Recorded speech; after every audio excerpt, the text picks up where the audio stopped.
एक लड़का big boss से जीत करके आया। सिस्टम है नहीं, दिलाते हैं कि इसको आगे बढ़ाने में हरियाणा सरकार जो कुछ करना होगा करेगी। बात है कि ऐसे लोगों को सरकार प्रमोट कर रही है जो सट्टे के साथ सीधे तौर पे जुड़े हुए हैं। ये उस कंपनी के लिए काम करता है। 10,000 करोड़ का मंथली बिजनेस है। So welcome to the video guys. Video में करेंगे दो बातें। एक बात जो मैं आपको बताऊंगा कि एल्विश यादव को अभय चौटाला के द्वारा टारगेट करते हुए उन्हें सट्टे का प्रमोटर बताया गया, वो क्यों बताया गया, इसका जवाब दूंगा मैं आपको वीडियो में। और दूसरी बात का जवाब आपको मुझे देना है कि जो ये फैंटेसी स्पोर्ट्स ऐप है जिनमें टीम बनाकर पैसे लगाकर खेला जाता है, क्या वो हमारे नौजवानों या देश के लिए सही है या गलत है, कमेंट्स में ज़रूर बताइएगा। करते हैं कि अभय चौटाला ने एल्विश यादव को एक बहुत बड़ी सट्टा कंपनी का प्रमोटर बताते हुए ये कहा कि सीएम ने जिस बंदे को यूथ का आइकन बताया है वो एक बहुत बड़ी सट्टा कंपनी का प्रमोटर है और ऐसा करना गलत है।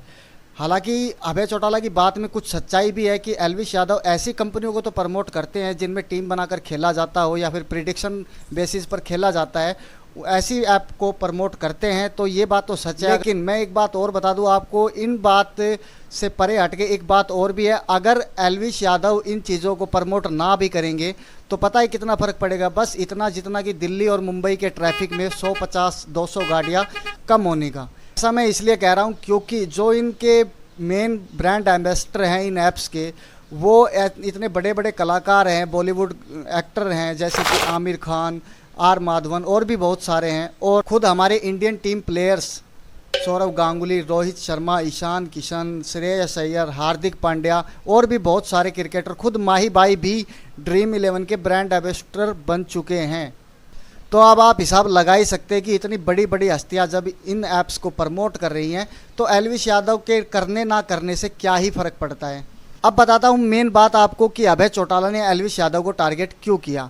दरअसल इनके बड़े भाई हैं, अभय चौटाला जी के बड़े भाई, उन्होंने अपनी एक अलग पार्टी बना रखी है, जननायक जनता पार्टी, जो 2019 में 10 सीटें लेकर आई थी विधानसभा की। और उसके बाद उनके बेटे दुष्यंत सिंह चौटाला जो हरियाणा के डिप्टी सीएम बने थे और आज भी हैं, इन्होंने बीजेपी के साथ गठबंधन किया था और इनेलो की एकमात्र सीट आई थी जो स्वयं अभय चौटाला की ही आई थी। तो इनके भतीजे यानी डिप्टी सीएम श्री दुष्यंत चौटाला और उनके भाई दिग्विजय चौटाला ने जब Elvish Yadav big boss OTT 2 के अंदर थे तब उनको प्रमोट किया था, सपोर्ट किया था कि भाई एल्विश यादव को जिताना है। बिग बॉस जीतने के बाद जब एल्विश यादव बाहर आए थे तो उसके बाद दिग्विजय सिंह चौटाला ने अपने इंस्टाग्राम अकाउंट पर कुछ पिक्चर भी शेयर की थी एल्विश यादव के साथ। और इससे भी बड़ा कारण जो अभय चौटाला को सही नहीं लगा होगा वो ये है कि एल्विश यादव के बाहर आने के बाद गुड़गांव में एक ग्रैंड मीटअप रखा गया था उनके द्वारा उनके फैंस के लिए।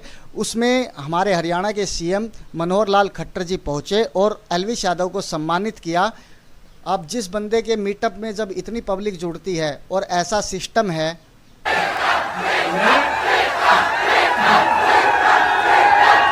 सीधी सी बात है, जब इतनी फ़ैन फॉलोइंग एल्विश यादव की है, जब एक मीटअप पर 3-3 लाख प्लस लोग आ रहे हैं, तो सीधी सी बात है कोई भी पॉलिटिकल पार्टी उनसे जुड़ना चाहेगी। और इन हालातों में तो खासकर जब अगले साल हरियाणा में चुनाव होने हो।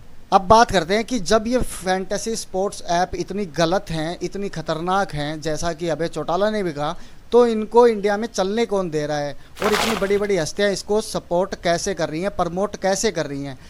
इंडियन कोर्ट के मुताबिक ये जो ऐप्स हैं ये आपके कौशल यानी स्किल्स पर डिपेंड करते हैं और ये जुआ और सट्टे की परिभाषा से अलग हैं। इनके ऊपर ऐसा कोई भी कानूनी रोक नहीं है और इसीलिए ये ऐप्स आराम से खुले से चल रही हैं। और लोग जो इनको प्रमोट करते हैं उनसे अगर इसके बारे में कोई सवाल पूछा भी जाता है तो वो यही बात बोलते हैं कि अगर ये गैर कानूनी होती तो ये चलती ही नहीं, और चल रही हैं तो हम इसको प्रमोट कर रहे हैं, अगर गैर कानूनी हो जाएंगी तो हम इसको प्रमोट नहीं करेंगे। सिंपल सा उनके पास एक बहाना होता है। जैसे कि सिंपल सी बात है, अब जो गुटखा कंपनियाँ हैं या फिर सिगरेट कंपनियाँ हैं वो अपने पैकेट पर साफ साफ लिखती हैं कि ये इससे पीने से कैंसर होता है, इसे खाने से कैंसर होता है, लेकिन जिसको खाना है वो तो खाएगा ही। अब बात करोगे आप कि इनके ऊपर बैन क्यों नहीं लगाते, भाई गुजरात में और बिहार में शराब पर पूरी तरह प्रतिबंध है, लेकिन हर साल सैकड़ों लोग वहाँ पर गैर कानूनी शराब के पीने से मरते हैं, जहरीली शराब के पीने से मरते हैं। सैकड़ों लोग गिरफ्तार भी होते हैं, केसेस भी बनते हैं, लेकिन ये सिलसिला रुकता नहीं है। मतलब इस चैनल को ना प्लीज़ सब्सक्राइब करो। ये देखो ये क्या है, 1% लोग यार जो सब्सक्राइब करके देखते हैं, बाकी सारे अनसब्सक्राइब करके देखते हो। प्लीज़ सब्सक्राइब यार चैनल को। तो मिलते हैं अगली ऐसी ही मज़ेदार और जानकारी वाली वीडियो में, तब तक के लिए मुझे दीजिए इजाज़त। जय हिंद, जय भारत।